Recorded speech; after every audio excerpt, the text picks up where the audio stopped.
오늘 설교 제목을 믿지 않는 이유 혹은 믿지 못하는 이유 둘 따로 잡아도 괜찮을 것 같다는 생각이 들었어요. 맨 처음에는 믿지 못하는 이유로 설교 제목을 잡았다가 믿지 않는 이유도 말이 된다고 또 생각이 들더라고요. 사실 오늘 설교 본문을 요한복음으로 잡을까, 그 다음에 시편 73편으로 잡을까 많이 고민했어요.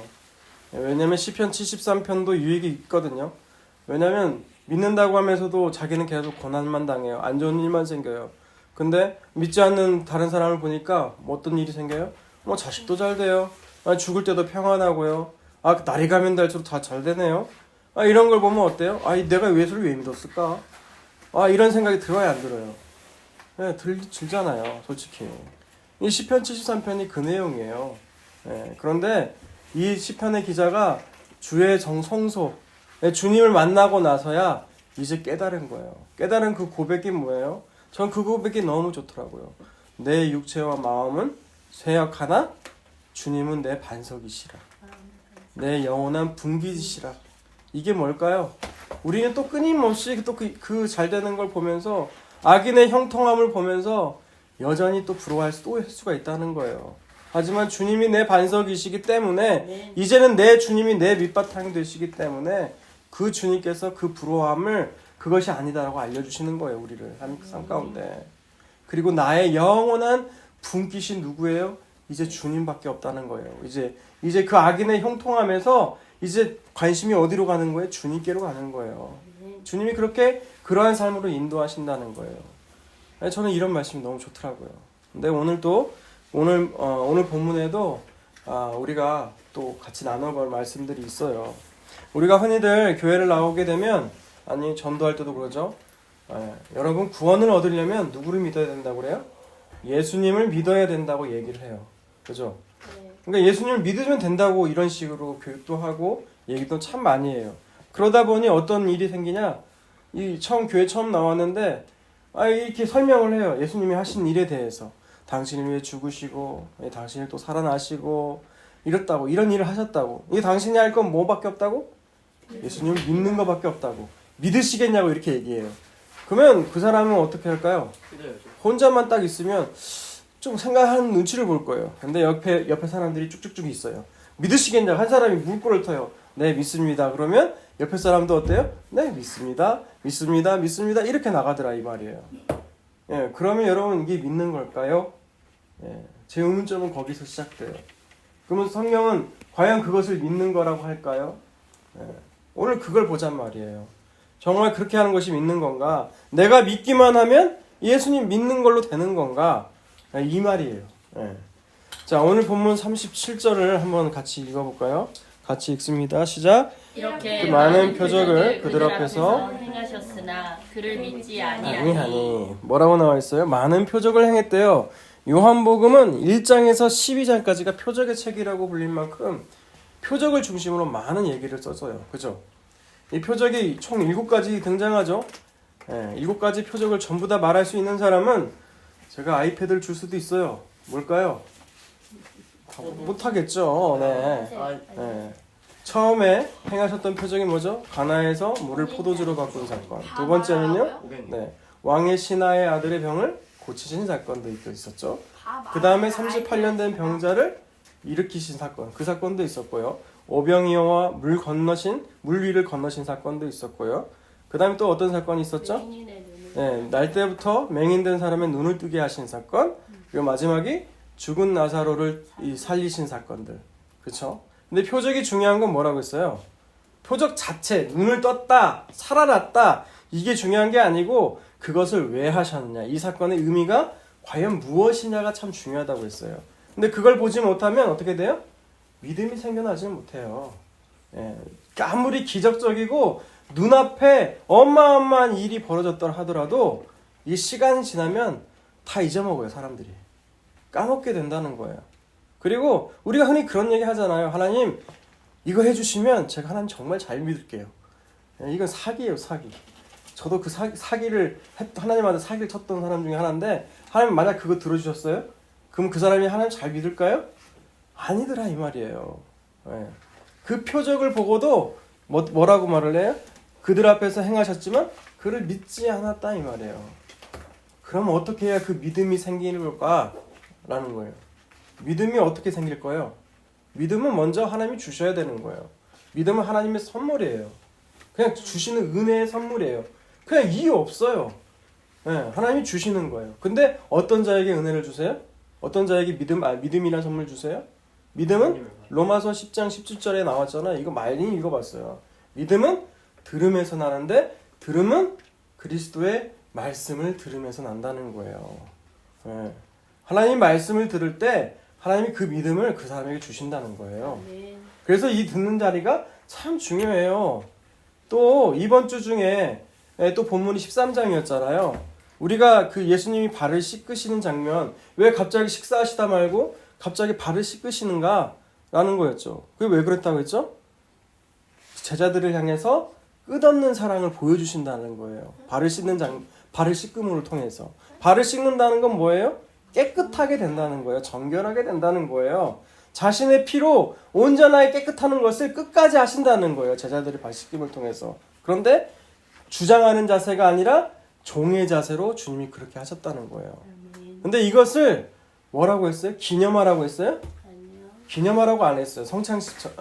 성찬식처럼 발음이 잘 안 돼요. 성찬식처럼 기념하라고 하지 않으셨어요. 이렇게 하라고 하셨어요. 너희들 서로에게. 그럼 오늘날은 어떻게 발을 씻는 장면을 그럼 오늘날은 어떻게 해야 되느냐라는 것을 예전에 제가 얘기한 바가 있을 거예요. 그 말씀 한번 볼게요. 예배소서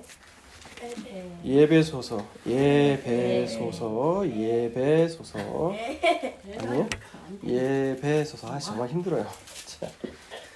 예배소서에 보면 5장 22절부터 25절 보면 아내와 남편은 어떻게 믿는 자들은 어떻게 생활을 해야 되느냐라가 쭉 나오면서 이렇게 나와요. 25절 읽어볼까요? 남편들아 아내 사랑하기를 그리스도께서 교회를 사랑하시고 교회를 위하여 자신을 주신 같이 하라. 이게 남편과 아내의 질서 원리를 이 교회가 신부거든요. 그리고 교회가 신부고 이제 주님이 남편이 되시고 이 원리를 끌어들여 가지고 얘기를 하는 거예요. 그다음 26절 읽어볼까요? 26절 이는 물로 씻어 말씀으로 깨끗하게 하사 거룩하게 하시고 자기 앞에 영광스러운 교회로 세우사 티나 주름 잡힌 것이나 이런 것들이 없이 거룩하고 흠이 없게 하려 하심이라. 아멘. 예, 어떻게 깨끗하게 하신다고요? 말씀으로 깨끗하게 하신다는 거예요, 교회를. 그래서 오늘날은 세족식이 아니고요, 말씀으로 하나님이 그 자신의 그 교회를 말씀으로 깨끗하게 하신다는 거예요. 그래서 이 말씀을 듣는 자리가 참 중요하고요. 목회자는 어떤 사람이냐? 하나님의 말씀을 스피커. 하나님 이 말씀에 대해서 올바른 말씀 분별해서 이 스피커로 얘기해 주는 거예요. 저 예전 신대원 교수님이 이 목회자는 뭐라고 비유했냐면 개라고 비유하더라고요. 개. 예, 목자는 오직 예수님 한 분뿐이시고요. 그 목자 옆에서 양들을 먹으려고 오는 이 일이나 사나운 늑대나 곰이 나타났을 때 짖는 저리 가 하듯이, 그죠? 이 거짓된 진리가 왔을 때 이 개 같은 개 말이 좀 이상하다. 어감이 좀 이상해. 이 개라고 비유도 할 수 있는 이 목회자들은 어때요? 깨어서 이 시대를 분별하고 짖어야 된다는 거예요. 그건 비진리다. 진리의 말씀은 이거다라고 분리짓는 이 스피커. 개라고 하니까 좀 이상해 어감이. 이 개 같은 존재가 바로 뭐다? 목회자다라는 거예요. 네. 자, 그래서 오늘 말씀 다시 본문 들어갈게요. 본문. 이렇게 많은 표적을 행했지만 그 사람들이 믿지 못했다는 거예요. 근데 이렇게 된 것은 다 이유가 있다는 거예요. 오늘 본문에 보면 38절을 한번 읽어볼까요? 38절 읽습니다. 시작. 이는 선지자 이사야의 말씀을 이루려 하십니다. 이르되 주여 우리에게서 들은 바를 누가 믿었으며 주의 팔이 누구에게 나타났나이까 하였더라. 이렇게 된 것은 이사야의 말씀을 이루려고 했다는 거예요. 근데 그 본문을 인용한 게 어디냐면 이사야서 53장이거든요. 53장. 이사야서 53장을 한번 펴보세요. 이사야서 53장을 펴보시고 제가 1절에서 6절까지의 말씀을 메시지 성경으로 제가 여러분에게 읽어드릴게요.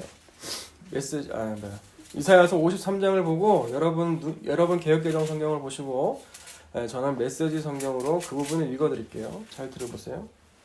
우리가 듣고 본 이 일을 믿은 자가 있었느냐? 하나님의 구원하시는 능력이 이런 것일 줄 상상이라도 해본 자가 있었느냐?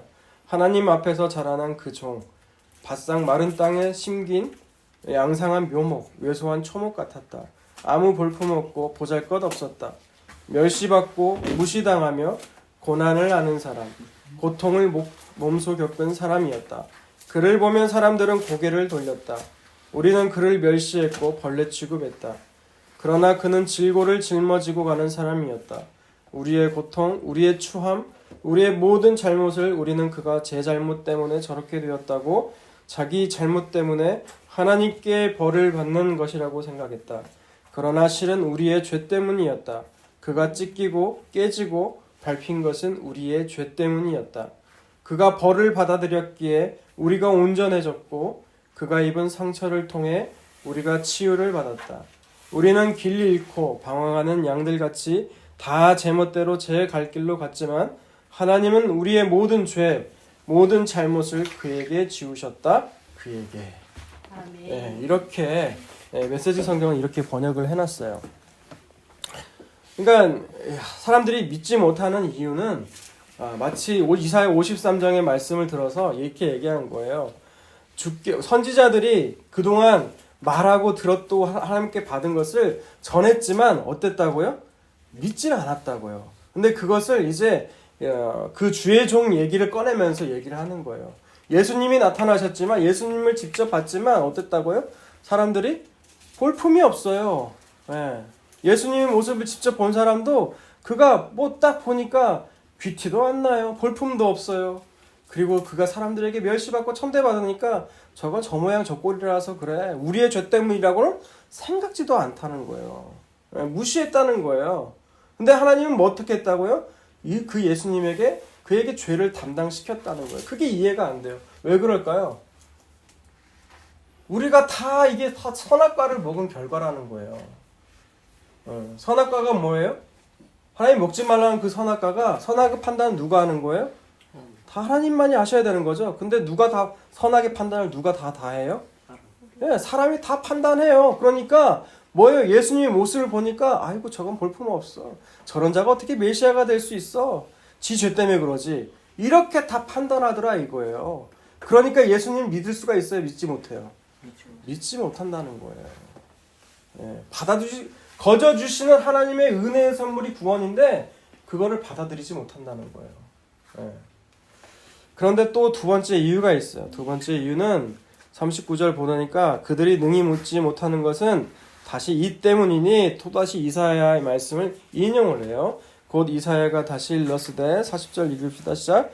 그들의 눈을 멀게 하시고 그들의 마음을 완고하게 하셨으니 이는 그들로 하여금 눈으로 보고 마음으로 깨닫고 돌이켜 내게 고침을 받지 못하게 하셨습니다. 이 말씀은 이사야서 6장 10절인데 사실 이사야서 6장 8절에서 10절 말씀을 우리가 한번 봐야 돼요. 그래서 이사야서 여러분 6장 8절에서 10절까지 말씀을 펼치시고요. 제가 또 그 부분을 메시지 성경으로 여러분에게 읽어드릴게요. 이사야서 6장을 보세요. 이사야서 6장은 이제 그 이사야가 이제 하나님을 만나는 거예요. 성전에 들어갔더니 하나님을 만나요. 근데 하나님 만나니까 어떻게 돼요? 자기가 내 입이 부정한 걸 알게 돼요. 그러니까 하나님 만나니까 내 입술로 했던 모든 말들이 다 떠오르는 것 같아요. 그 부정한 말들이. 그러니까 죽게 됐다는 거예요. 그러니까 천사가 와가지고 제단에 있는 숯불을 하나 가져서 입술에 갖다 대죠.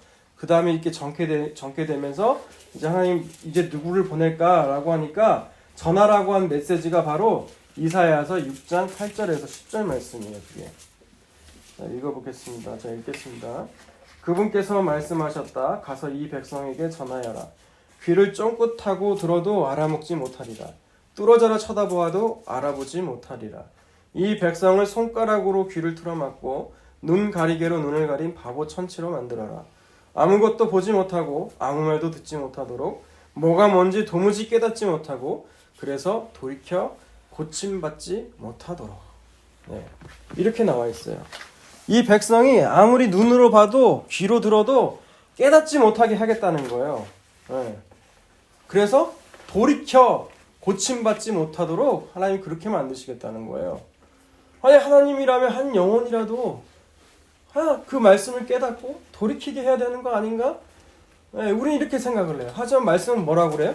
사람들이 나를 믿지 못하는 것은 선지자들을 통해 말씀을 통해서 이루려고 하신다는 거예요. 그리고 사람들이 스스로 말씀을 깨닫고 돌이켜서 나오는 자가 없게 하시는 것이 바로 하나님이 계획한 바라는 거예요. 이게 역으로 정리하자면 하나님을 믿는다는 건 하나님 믿을 수 없게끔 눈과 귀로 막았다는 거예요. 근데 그거를 우리로 하여금 믿게 만들었다는 거예요. 원래는 깨달을 수가 없어야 돼요. 말씀을 듣고 읽고 깨달아서 스스로 나올 자가 없어야 돼요. 근데 하나님이 그 눈과 귀를 열어주신 거예요. 여러분 그게 은혜라는 거예요. 근데 그것은 사실 이게 한다면은 하나님 그러면 하나님 믿지 못하는 건 하나님 탓이겠네요. 우리는 이렇게 얘기한다고요. 우리 죄악이 많아서 뭐라고 그래요? 하나님 이렇게 된 거 전부 다 하나님 탓이에요. 내가 예수 믿지 못하는 거 내 탓 아니네요. 이렇게 나온다고요. 아니요. 당신 죄 때문에 그래요.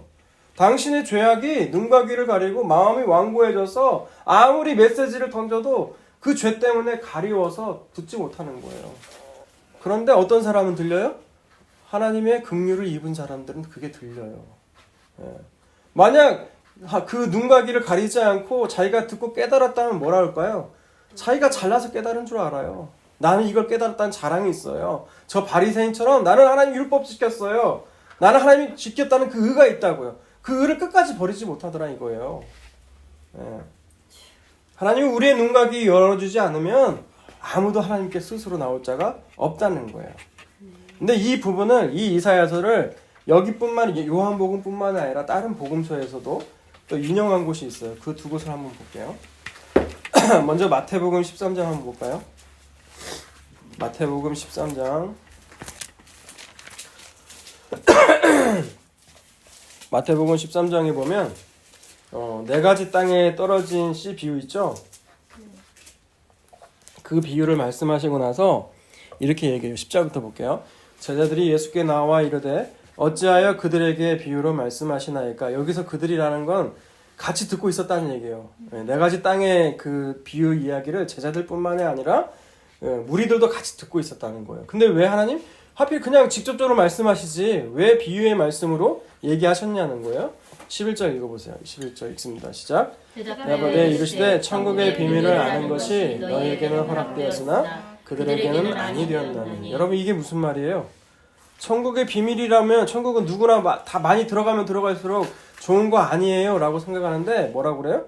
하나님 그렇게 원하시지 않는다는 거예요. 천국의 비밀을 많은 사람들이 깨닫고 들어가지 못하고 알아듣지 못하게 만드셨다는 거예요. 이 비밀이 아는 것이 지금 너희들 이 제자들에게 허락됐지만 이 무리들에게는 허락되지 않았다는 거예요. 이게 뭐예요? 말씀을 전하지만 비유로 전하지만 알아듣는 사람과 알아듣지 못하는 자가 있다는 거예요. 분리가 된다는 거예요. 언제부터요? 예수님이 이 땅에 오신 뒤로부터 이 분리가 이미 시작되어 왔다는 거예요. 예수님이 말씀하실 때 그거를 영생의 말씀이라고 알아듣는 사람이 있는가 하면 알아듣지 못하고 예수님을 죽이려고 하는 사람들이 다 있다 이 말이에요. 그러니까 12절에서 그래서 이 말이 나오는 거예요. 무릇 있는 자는 받아 넉넉하게 되되 없는 자는 그 있는 것도 빼앗기리라. 이 말씀이 그래서 나온 거예요. 그 알아먹는 하나님의 천국의 비밀 그걸 알아들을 수 있는 눈과 귀를 열어주신 사람은 그 있는 것도 더 풍성하게 되는 거예요. 더 풍성하게 되지만 없는 것은 그 깨달은 그것마저도 다 뺏긴다 이 말이에요.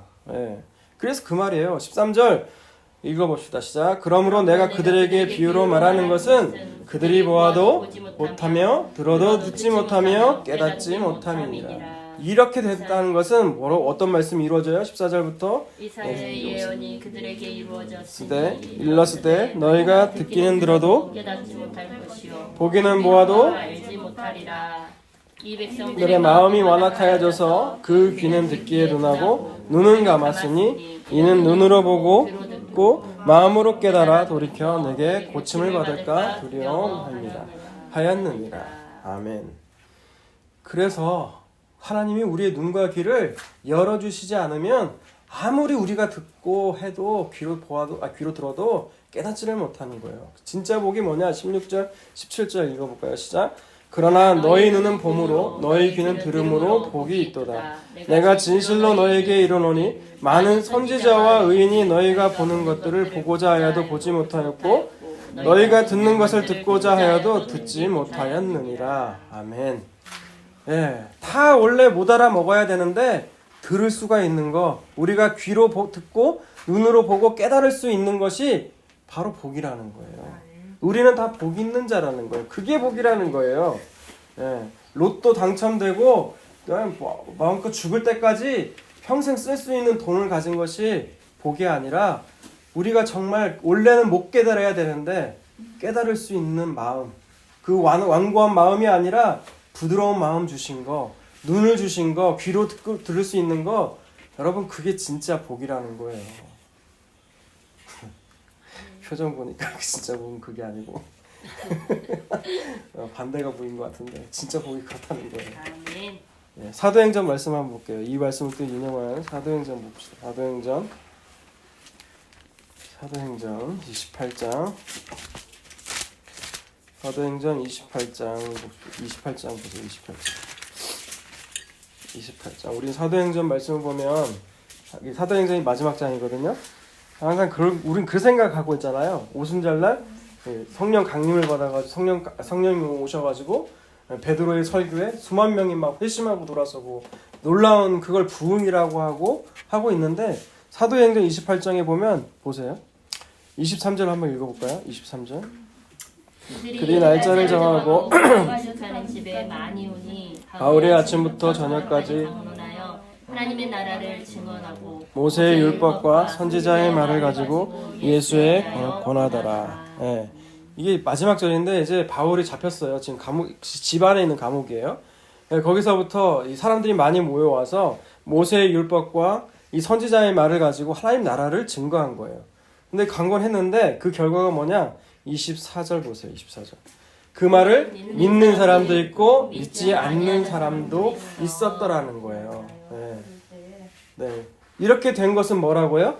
25절, 26절, 27절을 읽어봅시다. 시작. 서로 맞지 아니하여 떠들 때 바울이 한 말로 이르되 성령이 선지자 이사야를 통하여 너희 조상들에게 말씀하는 것이 옳도다. 일러스되 이 백성에게서 말하기를 너희가 듣기는 들어도 도무지 깨닫지 못하며 보기는 보아도 도무지 알지 못하는도다. 이 백성의 마음이 우둔하여져서 그 귀로는 둔하게 듣고 그 눈은 감았으니 이는 눈으로 보고 귀로 듣고 마음으로 깨달아오면 내가 고쳐줄까 합니다. 네. 스스로 깨닫고 하나님께로 올 수 없다는 것이 이사야의 예언의 성취가 됐다는 거예요. 왜요? 죄와 사망의 권세에 이미 사로잡혔기 때문에 누군가 건져주지 않으면, 누군가 그들의 눈과 귀를 열어주지 않으면 그걸 아무리 봐도 귀로 들어도 깨달을 수 없다는 거예요. 우리 예수님께서 6번째 표적인 날 때부터 맹인된 자, 그렇죠? 이 날 때부터 맹인된 자는 아무것도 보지 못했어요. 처음부터 보지 못했어요. 그 사람 자기 죄 때문인 줄 알고 그렇게 살아왔어요. 하지만 주님이 눈을 떠주니까 누가 보여요? 이제 주님이 보여요. 그런데 주변에 그동안 눈 떠가지고 태어났던 사람들은 뭐예요? 그 주님인지를 몰라보는 거예요. 그게 진짜 맹인이라는 거예요. 그 표적을 통해서 보여주는 게 누가 맹인인가라는 거예요. 누가 맹인이냐? 그동안 눈 뜨고 있으면서도 예수님이 하신 일들을 보면서도 그것이 주님인지를 몰라보면 그게 맹인이라는 거예요. 그런데 그렇게 된 것은 뭐라고요? 이사야의 예언의 말씀들이 성취된 거예요. 지금까지. 우리가 우리의 실력으로 지금 주님을 믿고 있는 게 아니라는 거예요. 우리가 깨달아서 믿고 있는 게 아니라 주님께서 우리의 눈과 귀를 열어주셔야만이, 우리의 자녀들의 눈과 귀를 열어주셔야만이 예수님이 주님이신 것을 깨달을 수가 있다는 거예요. 예수님 만나고 싶어요? 우리 자녀들? 그럼 기도하셔야 돼요. 하나님 내 눈과 귀를 열어주세요. 죄 때문에 막혀있는 하나님 내 눈과 귀를 열어주세요. 그럼 누가 밝히 보여요? 예수님이 밝히 보여요. 깨닫게 돼요. 네. 그 다음에 우리 로마서 말씀 한번 볼까요? 로마서는 이것을 또 직접적으로 써버렸더라고요. 로마서 11장 남은 자들에 대해서 얘기를 하면서 7절과 8절 한번 읽어볼까요? 7절과 8절. 로마서 11장. 로마서 11장. 그런즉 어떠하냐 이스라엘이 구하는 그것을 얻지 못하고 오직 택하심을 입은 자가 얻었고 그 남은 자들은 우둔하여 졌느니라. 기록된 바 하나님이 오늘까지 그들에게 혼미한 심령과 보지 못할 눈과 듣지 못할 귀를 주셨다 함과 같으니라. 아멘. 예, 그거 하나님을 볼 수 있는 사람이 있고 보지 못하는 자가 있는데 그거는 뭐라고요? 하나님이 오늘까지도 그들에게 혼미한 심령과 보지 못할 눈, 듣지 못할 귀를 주셨다는 것 같다는 거예요. 이 혼미한 심령이라는 게 원어로 보면 무분별해진 마음이에요. 무감각한 마음이에요. 들어도 그냥 그런 것 같다. 이런 거예요. 예. 그게 무분별한 혼미한 심령이라는 거예요. 설교 말씀을 들을 때도 어떤 사람은 와 이게 생명의 이게 정말 마치 주가 오르는 거 주식주가 오르듯이 막 관심을 갖고 듣듯이 그런 사람들은 그렇게 들어요. 그런데 이 혼미한 심령을 받은 사람은 어때요? 멍 때리고 가만히 있어요. 시간 지나고 멍 때리고. 예, 그런 사람들 보면 안타깝죠. 예, 설교자 수도 안타깝고요. 그런데 예수님을 믿지 못하는 사람들은 결국 어디로 가게 돼 있느냐? 자, 오늘 본문 다시 돌아와 보세요. 오늘 본문 42절과 43절을 읽고 말씀 정리하도록 합니다. 42절과 43절 읽읍시다. 시작. 그러나 관리 중에도 그를 믿는 자가 많되 바리새인들 때문에 드러나게 말하지 못하니 이는 출교를 당할까 두려워함이라. 그들은 사람의 영광을 하나님의 영광보다 더 사랑하였으니. 네, 오늘 말씀 보니까 뭐라고요? 관리 중에도 믿는 자가 많이 있었대요. 그런데 이 사람들이 드러나게 말을 못했어요. 왜 그래요? 바리새인들 때문에. 근데 바리새인들 때문이라는데 더 추가적으로 설명해 주세요. 뭐라고 나와 있죠? 출교를 당할까 두려워함이더라 라는 거예요.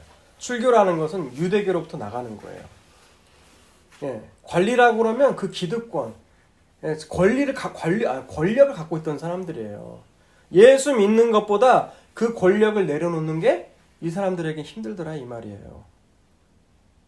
그리고 또 이런 말이 한 구절 또 나온 데 있었죠. 날 때부터 맹인되었는데 그 부모들이 이 구절에 똑같이 쓰였어요. 출교를 당할까 두려워함이더라. 출교를 당하게 되면 어떻게 돼요? 먹고 사는 길이 딱 끊겨요. 이방 사회로 내쫓김 당하는 거예요.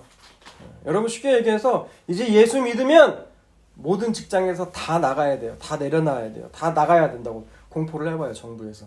만약 그런 때가 온다면. 여러분 이 말이 부담으로 다가올까요? 이게 쉬울까요? 쉽지 않을까요? 예수 믿는다는 게.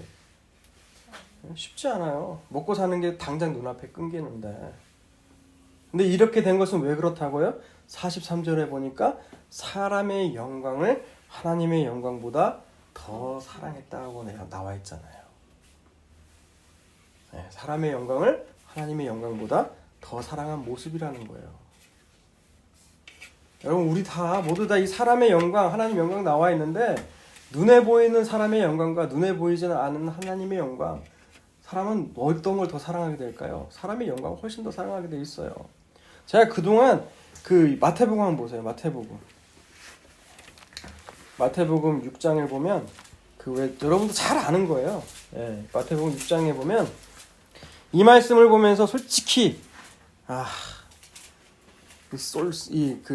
그거죠. 28절 볼까요? 28절. 걱정하고 염려하지 말라 할 때 쓰는 말이에요. 그 본문인데 28절에 보면 또 너희가 어찌 의복을 위하여 염려하느냐? 들의 백합화가 어떻게 자라는가를 생각하여 보라. 수고도 아니하고 길쌈도 아니하느니라. 그러나 내가 너희에게 말하노니 솔로몬의 모든 영광으로도 입은 것이 이 꽃 하나만 갖지 못하였느니라. 이렇게 나와 있어요. 이 구절을 읽는데 솔직히 이게 확 와닿지가 않더라고요. 여러분 와닿으세요? 솔로몬의 모든 영광이 저 들에 핀 백합보다 못하다는 거예요.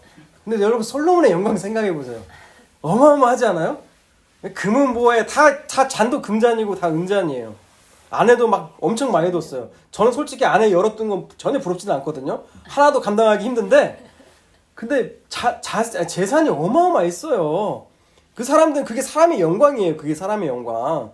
근데 하나님 보실 때 그 솔로몬의 모든 영광이 저 들꽃에 비하면 저 들의 백합화에 비하면 아무것도 아니라는 거예요. 근데 솔직히 그러냐고 여러분. 솔로몬의 영광이 부러워요? 아니면 들의 백합화가 부러워요?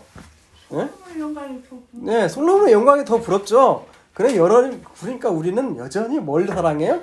사람의 영광을 더 사랑하는 게 우리 안에 있다는 거예요. 근데 이 부분을 제가 메시지 성경으로 봤어요. 메시지 성경으로 보니까 조금 확 와닿더라고요. 제가 읽어드릴게요. 이 부분은 마태복음 6장 28절이죠. 네, 28절. 자, 읽어드릴게요. 자, 들판에 나가 들꽃을 보아라. 들꽃은 절대로 치장하거나 옷을 사들이는 법이 없지만 너희는 여태 그런 색깔이나 디자인을 본 적이 있느냐? 이 나라의 남녀 베스트드레서 10명이라도 그 옆에 서면 초라해 보인다. 그래서 그냥 밑에 쭉 읽어드릴게요. 아무도 보아주지 않는 들꽃의 겉모습에도 그토록 정성을 들이시는데 하물며 하나님께서 너희를 돌보시고 자랑스러워하시며 너희를 위해 최선을 다하지 않겠느냐? 나는 지금 너희로 여유를 갖게 하는 것이며 손에 넣는데 온통 정신을 빼앗기지 않게 해서 베푸시는 하나님께 반응하도록 하려는 것이다. 하나님과 그분의 일하는 방식을 모르는 사람은 그런 일로 안달하지만 너희는 하나님을 알고 그분의 일하는 방식도 안다. 너희는 하나님이 실체가 되시고 하나님이 주도하시며 하나님이 공급하시는 삶에 흠뻑 젖어 살아라. 뭔가 놓칠까봐 걱정하지 마라. 너희 매일의 삶에 필요한 것은 모두 채워주실 것이다. 하나님께서 바로 지금 하고 계신 일에 온전히 집중하여라. 내일 있을지 없을지도 모르는 일에 동요하지 마라. 어떠한 어려움이 닥쳐도 막상 그때가 되면 하나님께서 감당할 힘을 주실 것이다. 아멘. 예, 메시지 성경으로 읽으니까 여러분 좀 확 와닿죠. 예. 그게 뭐냐면 솔로몬의 모든 그 영광이 솔로몬 들꽃이 뭐냐면 길쌈이란 말이 제가 잘 몰라가지고 더 이해가 안 됐던 것 같아요. 예, 들풀의 그 들쌈은 길쌈도 안 돼요. 길쌈이라는 것은 옷을 해 입는 거예요. 예, 들풀이 얼마나 그 색깔을 보면 굉장히 다채로웠거든요. 들풀이라고 한번 쳐보세요. 굉장히 다채롭고 그 색깔이 나올 수가 없어요. 봐도 와 아름답다 이 생각이 들어요. 근데 이 색깔을 보면 오늘 그 당장 아궁이에 던져질 들풀인데도 하나님은 그렇게 그 색깔을 입히신다는 거예요. 그렇게 돌보시며 그렇게 입히신다는 거예요. 그런데 솔로몬은 어때요? 자기가 해봐야 색깔 몇 개 안 나와요. 예. 그런데 그 들풀 무궁무진해요. 영원 무궁해요. 색깔 하나님이 온 모든 만물 다 지으셨는데 그 색깔은 하물며 어떻겠어요. 그러니 솔로몬보다 저 들풀에 입힌 하나님의 영광이 훨씬 크다는 거예요. 이로 헤아릴 수가 없다는 거예요. 저는 오늘 말씀 사실 오늘 아침에 이거 준비하다 이 말씀이 갑자기 떠올라가지고 이 말씀을 이걸 찾아보니까 이제 그게 좀 와닿기 시작해요. 예. 솔로몬의 그 입은 영광보다 저 들의 백합화에 받은 영광이 훨씬 크다는 거예요. 오늘 던져진 그 들풀의 그 백합화의 그 색깔이 훨씬 더 다양하잖아요. 예. 하나님께서 예비하신 것이. 그죠? 그러며 하물며 너일까 보냐는 거예요. 예. 그렇게 오늘 피었다가 오늘 지는 그 하루살이 풀도 하나님께서 그렇게 입히시고 돌보시는데 하나님이 우리 영혼을 돌보시지 않겠냐는 거예요. 여러분 이 모든 영광과 이런 복들은요 우리 하나님께서 우리의 눈과 귀를 열어주셔야만 되는 거예요. 예, 그렇게 되면 우리가 사람의 영광 더 추구하지 않고요. 세상의 영광 추구하지 않고요. 하나님 영광만 추구할 수 있는 우리가 된다는 거예요. 그렇게 살도록 하나님께서 오늘 또 우리 삶 가운데에서 역사하시고 인도할 줄로 믿습니다. 아멘.